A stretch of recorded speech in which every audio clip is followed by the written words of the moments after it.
R is That's greater than right. G. Second, you mentioned it, but this is an actual quote from the article. Rich people tend to own unsexy businesses. Basically, they're value investors, Douglas. That was the line. When I read that line, I went, Skippy.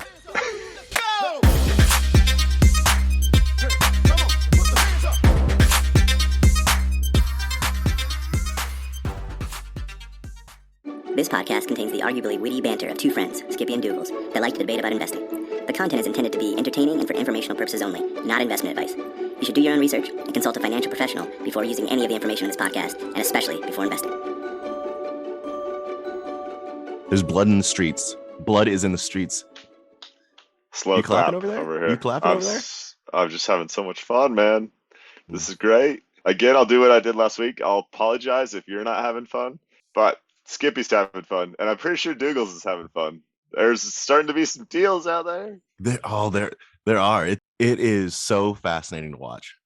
It's so fascinating to watch, man. And it's because it's past this point, right, when things start to drop, and you go, is this just like another tiny little thing? Right, we're way past that point now, and so they're actual deals, like individual deals. The market still, as we talked about, still is just like where it gets to every so often, but individual companies, oh man, they're just swimming out there with sharks circling around.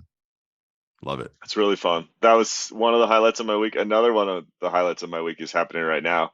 For those of you who can't see Douglas on video, can't see this, but he's traveling some crazy hotel in California, and he basically looks like he's hiding out in a dungeon, no lights on. I got to hold up the newspapers again to make sure. Yeah. It's like, seriously, worried about hotel management yelling at him or something. Exactly. Impressive stuff, Douglas. They put me in the cellar.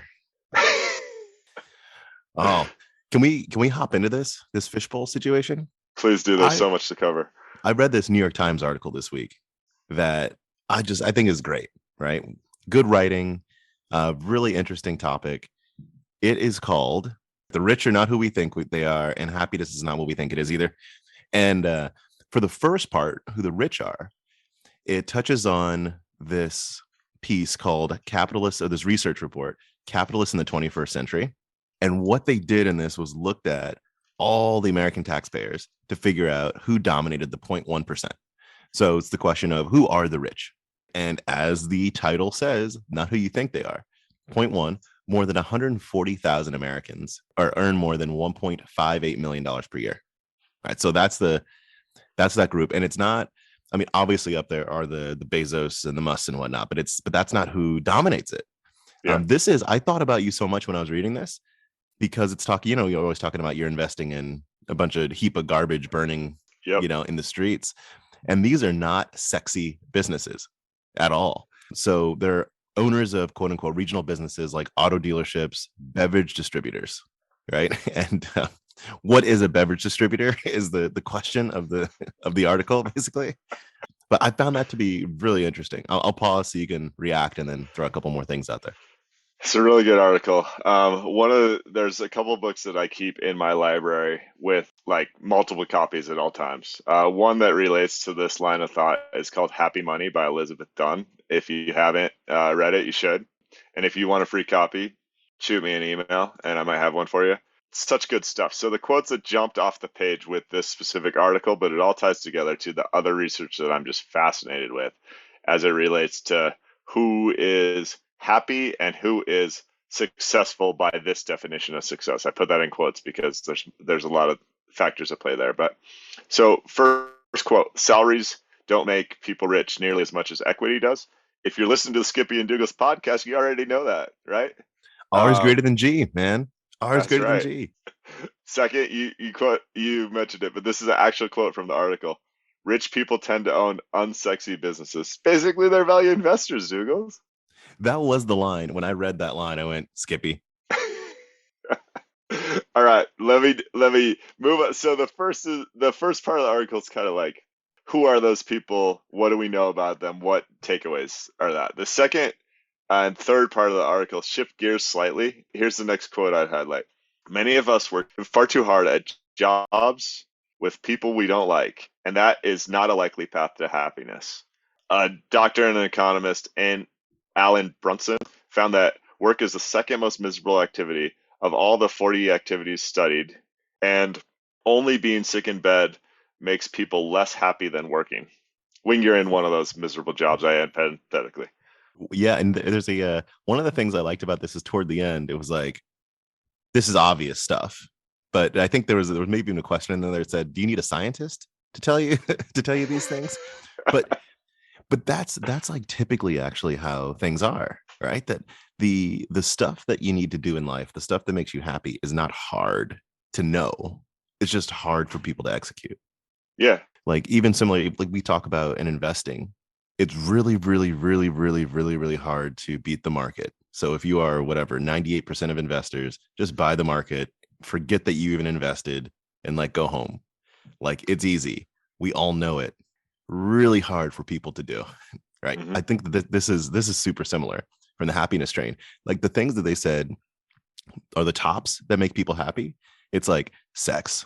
Like how many people did you need to talk to, right, to figure out that was like a pillar of like happiness for folks, right?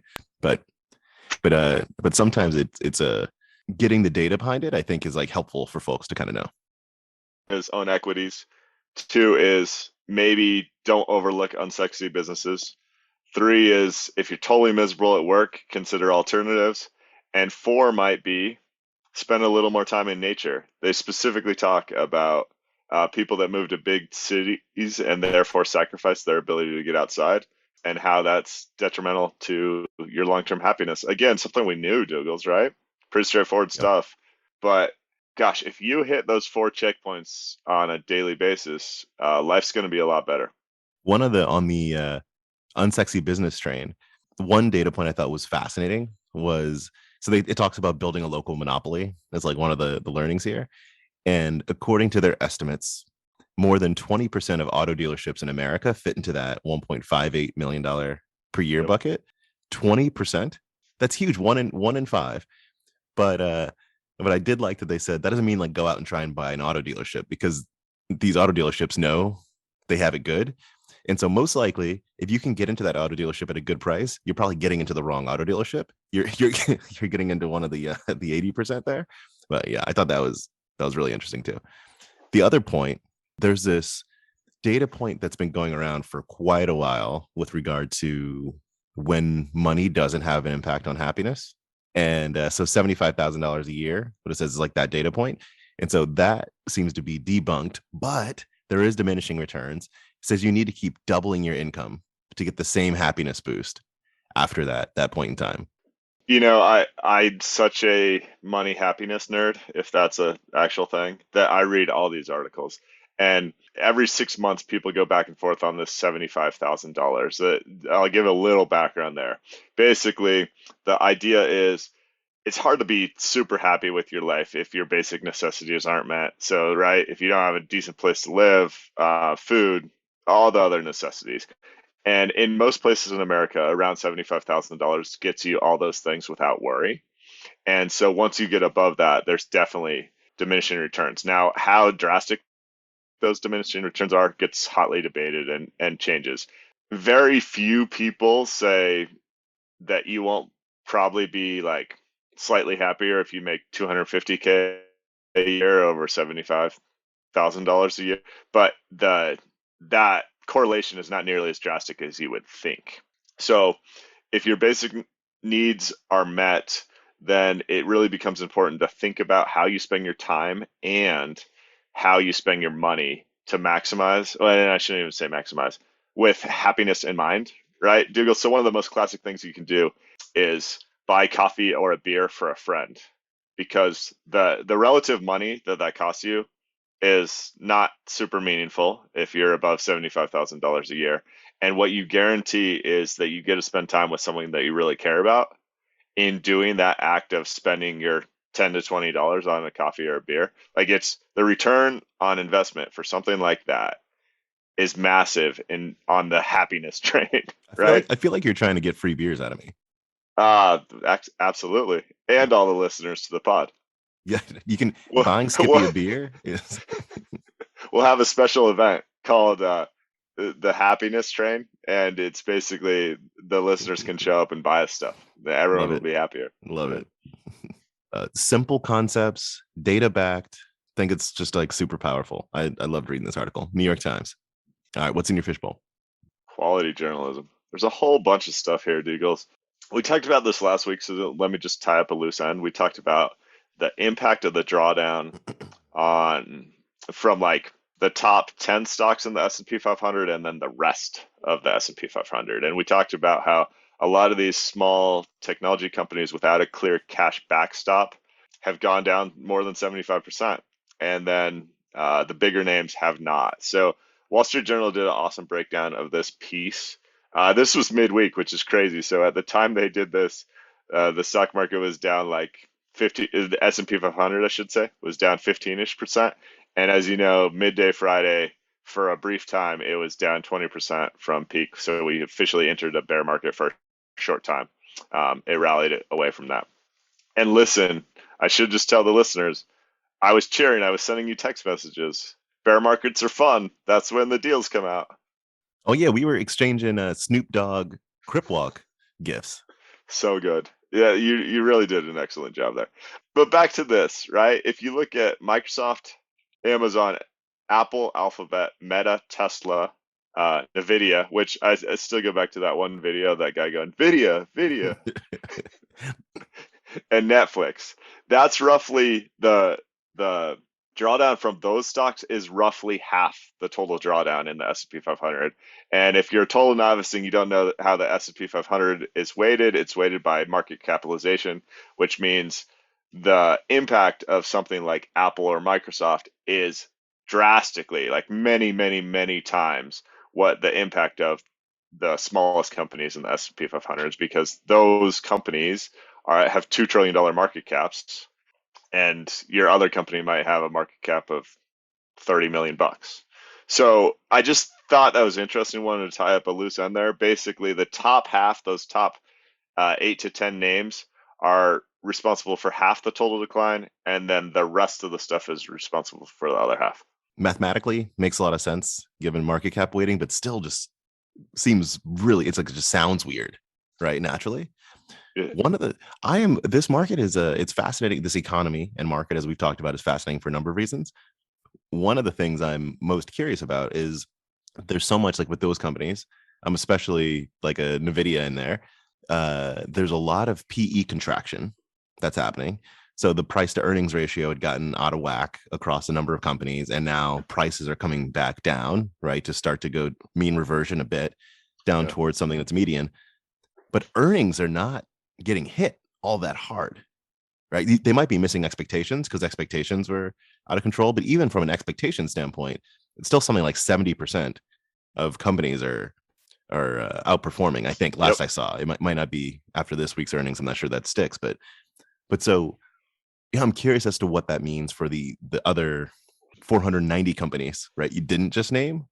Yeah. There, does the market actually start to fall out? And it depends on a number of factors, but I'm really curious. Yeah, so you're going to get me fired up, and we might go straight into my most recent arbitrage idea. That's a research recommendation. But a couple things there.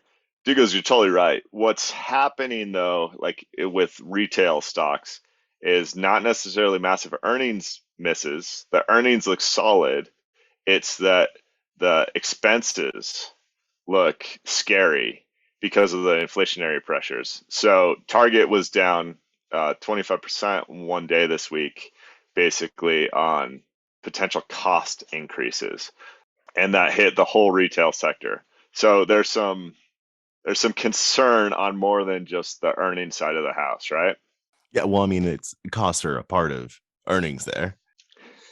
I'm not a doctor, but oh man, I oversimplified. Yes. I think what you're saying though is at least partially it's about uncertainty is what it's about, right? So actually what I'm saying is right, earnings are backwards looking, right? So that's what our costs were versus what we actually sold. Yeah. And when you see costs escalating quickly, like today, you know the ramifications for what that's going to do for the future, and you're not sure if you actually have that pricing power to keep earnings at comparable levels. So sorry. Crack me up. Yeah, it's future earnings versus past earnings. And Yeah. I was talking to someone this week, and we were just discussing how since the US has gotten off the gold standard, right, about 50 years ago, got off the gold standard, deflation's not really a thing anymore, right? Whereas deflation used to be a thing. I'm not saying it's not possible, but we can effectively say that deflation won't happen because there's no tie to the gold standard. In that world, it's not like inflation is at 8%, and so prices then go up, and then there's deflation that's going to bring prices down, right? Especially when you're talking about goods like this. It's more so that now like prices are just higher.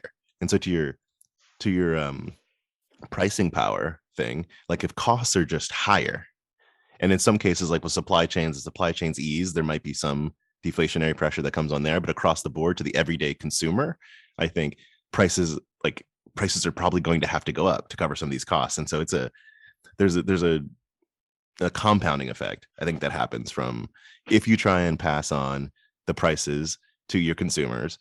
Are consumers going to be able to pay those prices? Does that then bring down revenue? And then what happens to your costs? It's like there's just a lot of uncertainty about the future in that regard. Isn't the gold standard kind of hilarious in retrospect? The senator from Arizona really wants to expand mining because she's concerned about Chinese dominance when it comes to rare metals, right? But if the world was still effectively on the gold standard and you had all these really sophisticated mining techniques, the world's richest country could end up being about like who had the right mountain that had the right biological chemistry, if that's even a word, and just who discovered it. And then all of a sudden they'd become this superpower simply because of the rare metals that exist within the lands that were arbitrarily assigned to them. Like, is that a crazy thing to think about? It is, and for different reasons, though. It's kind of what happened after World War I for the U.S., not because of mountains necessarily.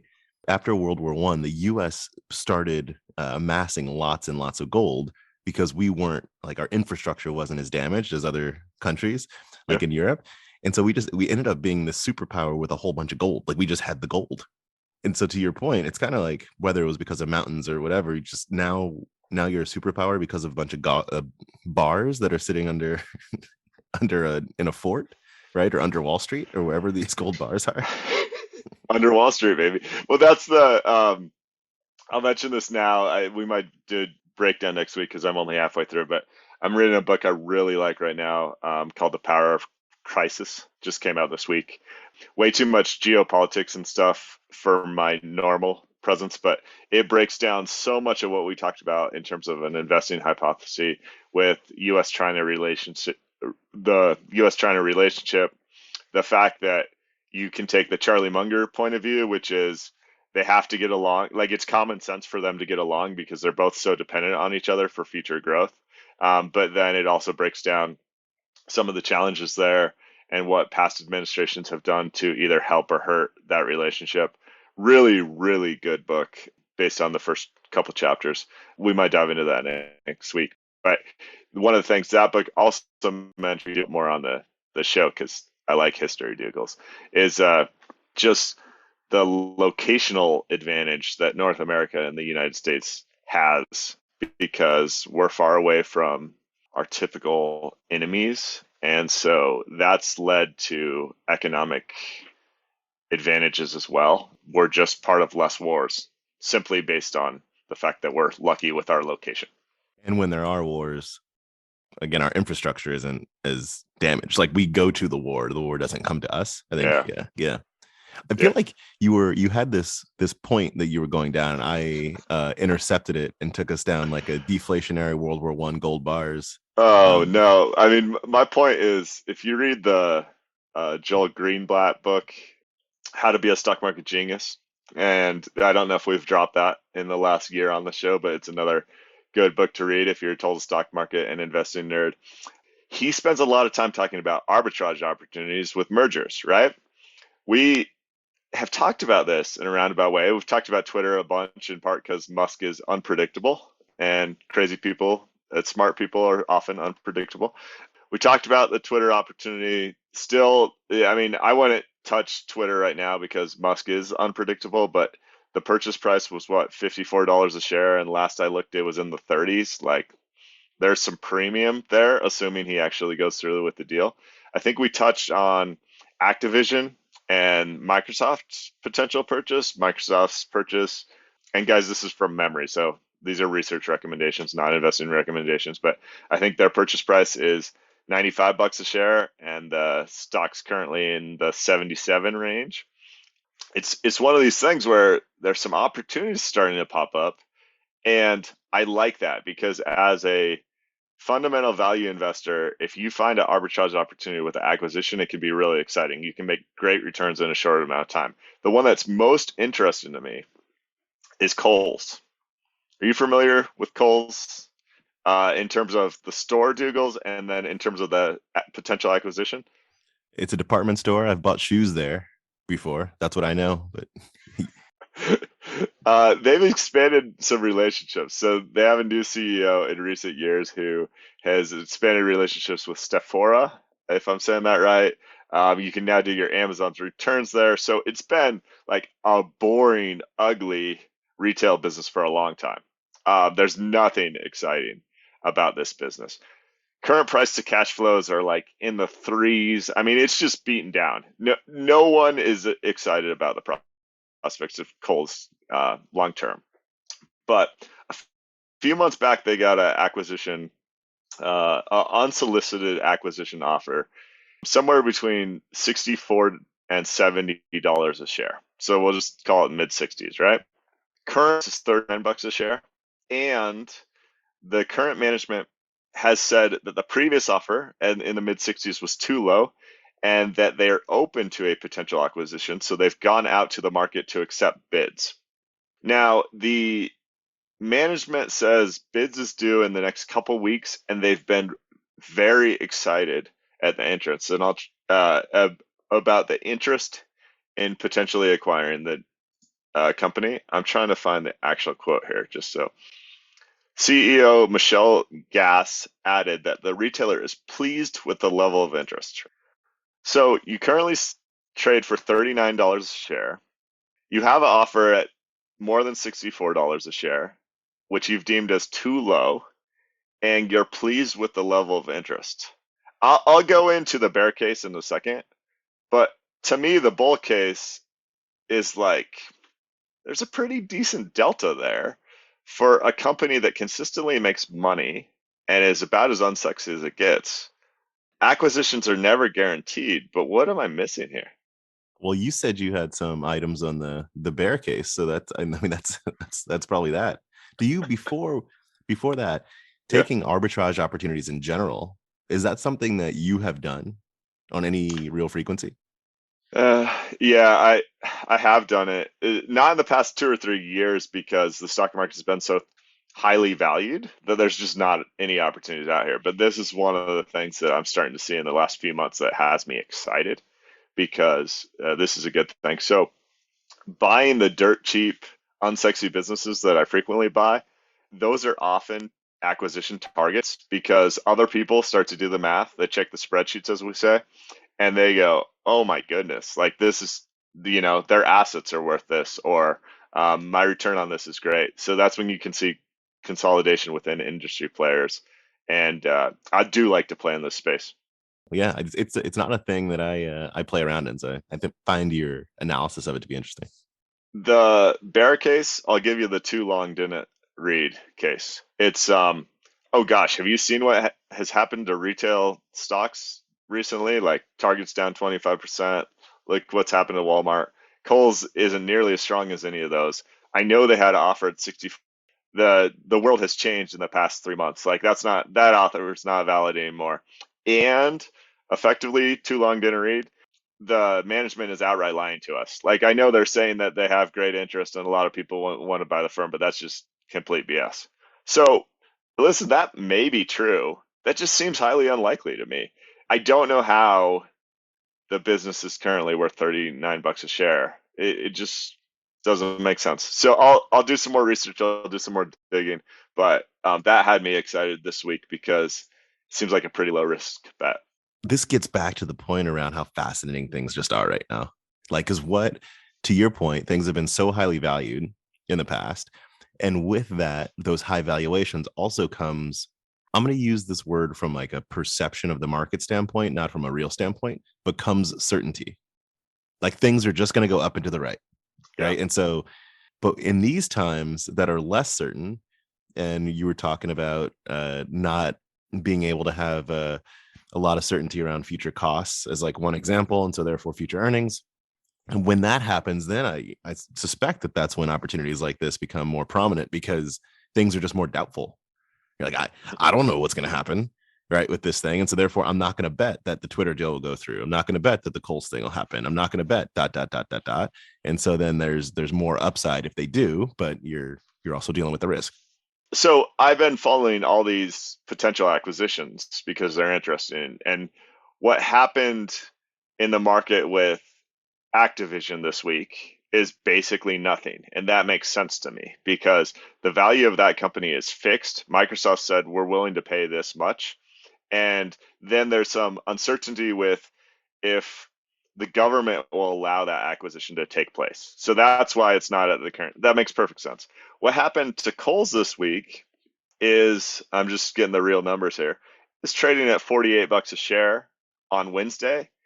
And then everyone freaked out because Target had bad earnings, or bad future prospects is a better way to say it, and it went down 13%. And I'm going, these people still have an acquisition offer on the table that they killed with a poison pill, and they're accepting other offers that you would think are going to come in higher than their previous acquisition offer if the management knows anything.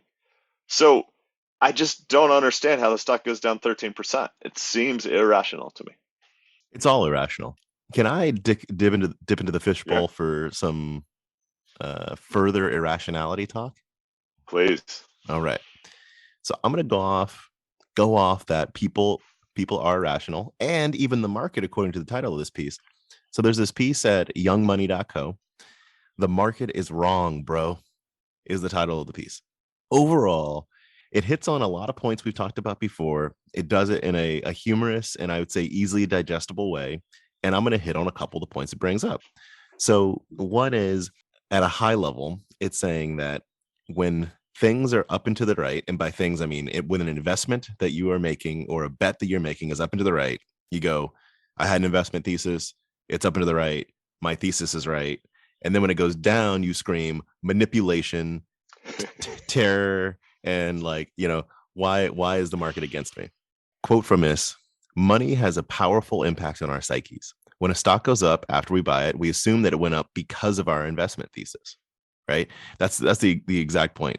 But I love this he has like these little stick figure drawings throughout it. And so one of the stick figure drawings that he has with that regard is, it says possible reasons for stock price increase. Thesis proven, sector outperformance, risk on markets, news headlines, solid earnings from competitors, random fluctuation. But then you are assumed reason, thesis proven. And so then each increase in price becomes your new normal. And if that's your new normal, then now you're saying you go from this place where instead of saying that it was undervalued at one point, and now it might be either at fair valuation or overvalued, so let me reassess, you instead say, okay, well, I guess this new price, it's worth it. And so I still have my like qualitative investment thesis, so I'm going to let it keep riding up. It gives an example of GameStop, right? As where people, when this thing went up 3,000% from $12 a share to $400 a share, people didn't get out. It was all, we were talking about a year ago, it was all hodl, right? Like we're never going to sell. GameStop's obviously worth $22 billion. And then Roku was the other example, right? And so I loved this. It was like, if in March 2020, when everything got hit and Roku got hit, you could have this investment thesis that Roku is a strong platform, it has strong growth, they're profitable. Right now, streaming is obviously going to become a thing because people are at home. So this is your investment thesis. So you get Roku at $75. Mm-hmm. And at $75, you could say, all right, based on all my spreadsheets, I'm going to sell this thing at $400. But as it keeps going up, you just watch it go up, you normalize the price movement, and then validate your thesis, and then say, I'm going to hold forever. What I don't like about, here's one thing, well, maybe not don't like, one thing I disagree with in the piece is he when he wrote that, he said basically you should have sold at that point. And I'd say I don't necessarily agree that you should sell when a stock gets ahead of itself. I think you should follow whatever you agreed to yourself at the beginning, right? Or at least reassess and see if what you agreed to is still true or not. But I don't necessarily think you could sell. I think I believe in buying. If I'm not going my model route, I believe you buy a company. You buy a company, but when the stock is at a price that makes sense for you to buy the company. And if you're buying the company for the long term, then you're going to the stock, you're going to have ups and downs. Like you're going to ride some waves. And so I don't think you should trade in and out of the company necessarily. If your original like thesis on the company is still right. So you might disagree with that. And I'd love to talk about it. Yeah, I do disagree with that. So if I was to buy Roku, I would have done something simple like, and obviously Roku is not a value investment, but I would have said, hey, it's worth $150 and it's trading for $75 a share. I'm going to buy it at 75. And then I'd ride it, and there's no way I would have ever made it to 450 Doogles. Like it would have got to 150 and I would have redone my analysis and maybe adjusted some assumptions and maybe said it's worth 2 or 250 or whatever, or maybe just said that I'm riding this momentum for a little bit. But where I would have made a poor decision in retrospect is there's no way I would have held it north of $250 a share in all likelihood with those assumptions I laid out. I would have got out and I would have missed a whole other 200 potential bucks of upside.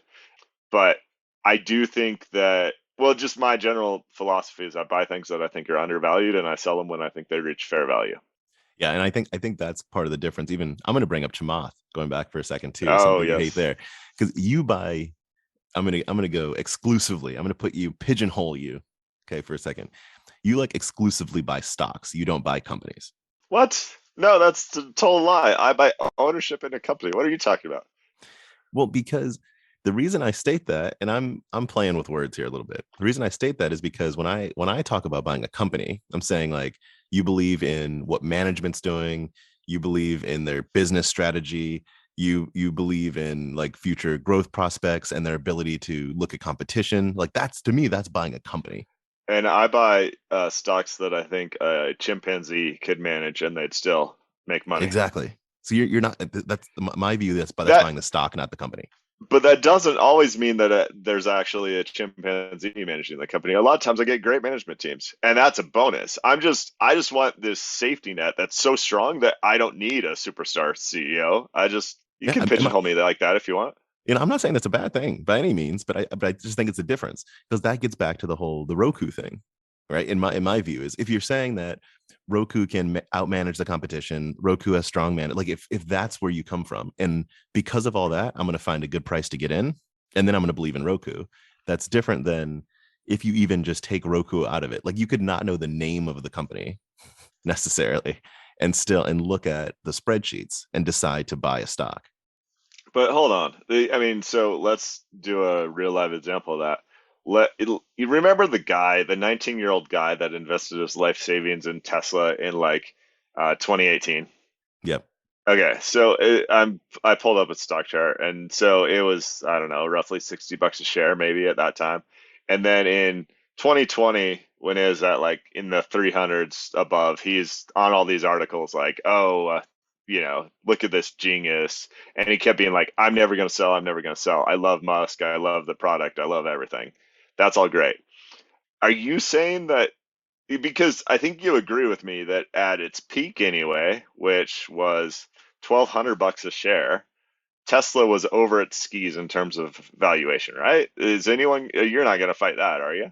I'm not going to fight that. Mm-mm. Okay. So you're telling me that guy who made a good bet when he's buying Tesla at $60 a share, that he should just hold forever?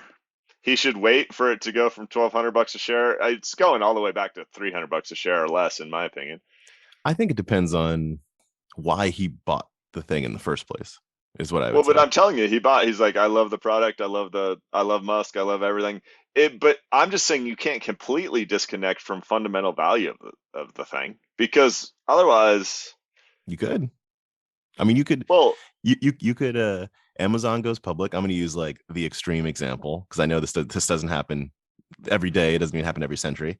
But Amazon goes public, and you're like, Bezos, believe in him. I think he can turn this into a powerhouse. ...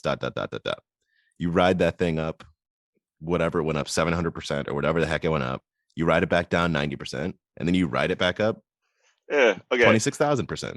If you would have bought Amazon at IPO and truly believed in Bezos, are saying I just ride out all those waves. And I'm saying during the peaks and valleys there, I would have sold. Yeah. And I would have bought when it went down 95%. If I had a true belief in that company, I would have loaded up. Now, I would think that my approach would make me a few more bucks, but there's no real way to know. Yeah. I hear what you're saying. Good debate. Okay, so yeah, on the same topic almost, there's a partner at Sequoia, Ravi Gupta, who had a tweet storm this week I really liked. I want to just get your thoughts on one thing he said. He said, specifically talking about current founders and kind of the venture capital, private equity space. He said, your valuation is not what you thought it was. This market challenge may not be your fault, but it is your problem. If you raised money in 2021, your company might be worth something like a third of your last valuation. Yep.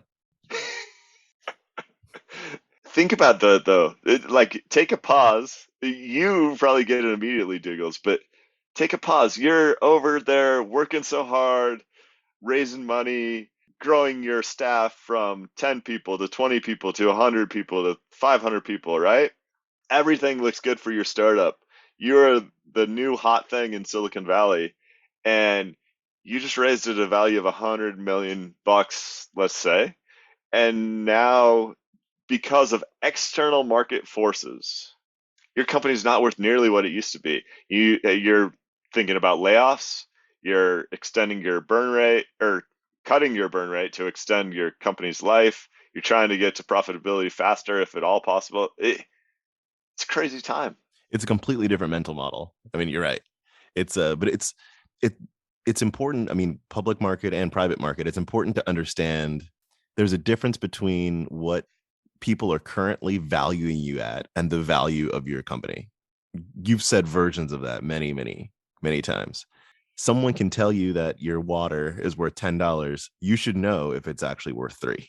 Yes. Like that is the thing, right?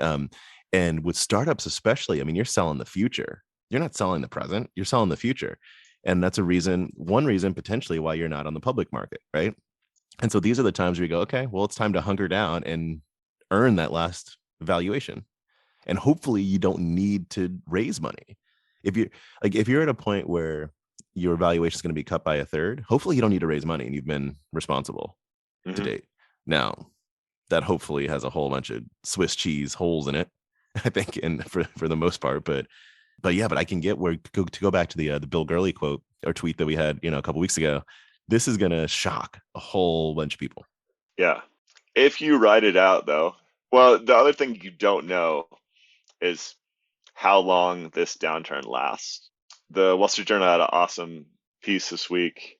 Actually, the piece wasn't that good, but there's a graphic in there that shows basically the drawdown total time in days, and then versus the total drawdowns. And so you have the really quick ones, like the COVID scare in March 2020, where you're like down 30% in weeks, basically. And then the rebound happens just as quickly. And then you have the really long drawn out ones, like the 1930s and the 60s, where it's like 5 or 6 years of headed down before you actually make the final turn. That's the other piece that if you knew it'd be incredible to know, because if you can make it to the other side of this and continue to have your company exist, there will be less competition for you. And when things flip, you grow out of it in a way where you can be a much stronger company potentially, but you just don't know what it's like. So you just have to hunker down. And it's just it's vital in all, like we can name many analogous situations. It's vital to have options. Like you want to be able to move when you can move. And if you've gotten yourself, like we talk about debt all the time, if you've gotten yourself into some kind of debt, which I'm not even talking I'm not even necessarily talking there about pure like credit cardy type debt, but it could be like in companies, it could be technical debt, it could be culture debt, it could be actual debt. Then you just don't have options because you end up forcing your hand.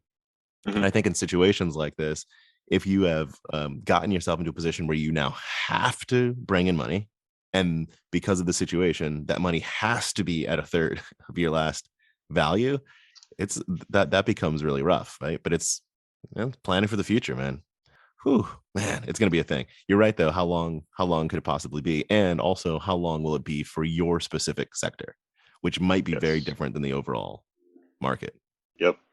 And like you alluded to before, your previous business strategy might have been growth at all costs, and now your new business strategy might be survive at all costs.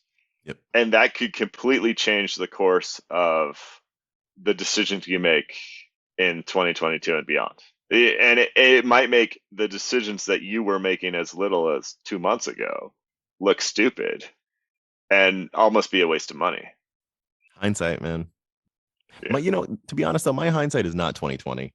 I think there might have been a point when it was. Well, we have not frequently, once or twice a year, we have the segment where I eat crow on the show, and those are always Doogles' favorite episodes. But we're going to have to take some victory laps here, too. We told you valuations are crazy. We told you some of this stuff was coming. We never gave a timeline because we're not total idiots, but here we are. Bear market. It's time. Speaking of reckoning, I am going to reach into the fishbowl. I got one more topic. All right. And talk about Melvin Capital. Just a little bit of history for folks. No, this is another victory lap for me. I told you what was going to happen. Yeah, truth. So a little bit of history. Melvin Capital started in 2014. It's a hedge fund and has been doing really well. Most of its returns have historically come from shorting stocks. So betting that these stocks were going to go down. And when I say it's been doing really well, its average return after fees was something around 30% through 2020. So that's pretty good. I mean, that's very solid. As I mentioned, through 2020. So what happened? And we've talked about this on the pod before. You've probably read about this as well. I'm going to call it the great unwinding of January 2021. So during that month, the meme stock craze happened. And Melvin Capital was very, very, very bearish on GameStop. We talked about GameStop a second ago when we were talking about the market is wrong, bro, right? They've got a short position on that thing, and it went from $12 to $400 a share, which is not, just for the record, which is not what you want to happen if you have if you're shorting it. Yeah. So Melvin Capital, it's something like $12.5 billion that they were managing going into this. And then at some point in January 2021, they were losing $1 billion a day. Yep. And so they lost about $7 billion during that month. This is bad. This is very bad. One of the reasons this is bad, I mean, it's just bad to lose that amount. But let's say it was just me and you, and we're retail investors, and we have a $12 billion portfolio. Yeah. If that's the case and we lose $7 billion, we probably go, all right, we got $5 billion. Like life will go on. If you are a hedge fund, so the way that they make money, or like Melvin Capital specifically, they took the 2%. And then it was something large. I think it was like 30% of profits or something like that. Oh, their fees are crazy. Yeah. I think it was fees. More than 2 and 20. Yeah. Mm-hmm. Yeah. But if you lose that much from your investors, you basically have to make that up before you start, you go into the future, or your investors are going to be like livid. And that's what happened here. And so Melvin Capital, they hunkered down. They were like, we're going to figure this out, went out to their investors and said, we're going to continue charging you performance fees go forward. And the investors gave them, I just picture like sitting across the table, and the investors said some version of, I'm going, what movie was this? Was it Wedding Crashers? I think, where the wife says, shut your mouth when you're talking to me. That is what I picture happens when they went out to their investors. And so basically the investors said, like, no, you need to make up this money before you start charging us again. And then a $7 billion deficit is just too big effectively to make up. Yeah. And so Melvin Capital shutting down. We talked about this when it happened. We talked about this during GameStop. We talked about, I forget the exact value they lost in that month, but it was eye-opening. This company and the main stock picker, who is Gabe Plotkin, is, I mean, his track record is really impressive. I think he's clearly a very bright and talented guy, but he ran into the same stuff that so many people run into, which is debt, complex financial derivatives, shorting stuff. I mean, the returns he was getting prior to this time were really impressive, but he was getting those returns because he was playing with all these other, he's going long, short, and everything else. At that time, it became pretty clear that the firm was going to shut down.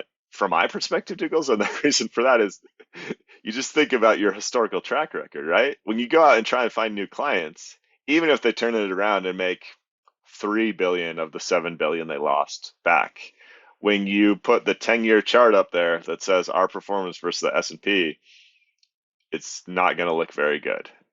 So they're going to shut it down, of course. They're going to shut it down in part because of the fee conversation you have. But what they're going to do is, in my opinion, this is complete speculation, I'll just say, I'm not like reporting or anything. They're just going to start the next fund. They're just going to find a few people that like them. And instead of saying, oh, you know what, we lost 50%, that's in our historical performance, we just go, oh, we're starting from zero in 2023. Everything's great. Look at all these fancy strategies we have. Yeah, no, it's exactly right. Like that's 100% what's going to happen here. And you're also right. You called the shutdown. Like, how could this not shut down?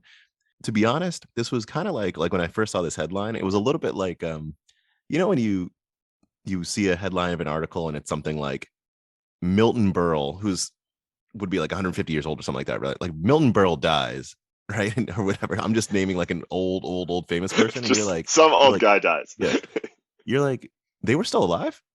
Right? Like that was almost kind of when I saw like Melvin Capital shutting down. It's like, how did they get here?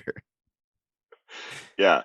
And I mean, if you haven't followed investing, you should know that this playbook happens all the time. This is what people do.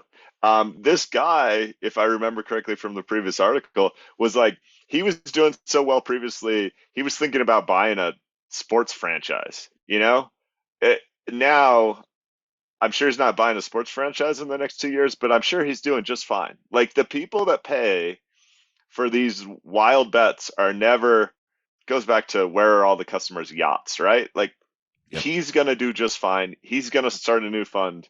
We'll read an article about him in 6 years about how genius his performance has been, because he's going to take the same risky bets and have good performance until he takes on too much debt and has another reckoning, and he won't pay for that either. Nope, he won't. Yeah, there'll be some article, you're right, in like 6 years that says that he was a genius by starting his fund at the bottom of the market. Yeah, yep, there we go. It won't mention that he rode his last company to the bottom of the market first, but yeah. Well, and nothing against Gabe. I'm sure he's a great guy, but this is not personal. It's just like how this cycle works. It's how the business works. Yeah. What else you got? Well, let's wrap up with some stats. Here's some year-to-date returns for you, Dougles. West Texas Intermediate crude up 48%. Commodities up 32%, right in the Dougles train. Yeah, I remember when you got into commodities. The FTSE 100 down 1.1%. I thought it was worse over there. That's not bad. It's not that bad. Japanese stocks 8%. The DAX are down 8%. The DAX is down 12.6. That's Germany. Shanghai index down 15. S&P 500 down 18. NASDAQ down 27%. And as we mentioned before, the S&P at one time was down as much as 20%. Yeah. And at one time, you mean like very recently? Yeah, like Friday. Yeah. And we'll see where this thing goes, man. What's fun about that specific stat is we've been telling you for a while that U.S. stocks were some of the highest valued in the world. And the initial pullback in 2022 is impacting U.S. stocks more than your other major indexes, which should make sense if it's actually a mean reversion thing tied to valuations. That's a wrap. Hey guys, so we could use new subscribers. We really could. So hit that subscribe button. We could also use reviews if you got any. A reminder that all things Skippy and Doogles are at skippyanddoogles.com. And we do have a special premium subscriber link on supercast.skippydoogles.com if you really like the show and want to support us. Thank you.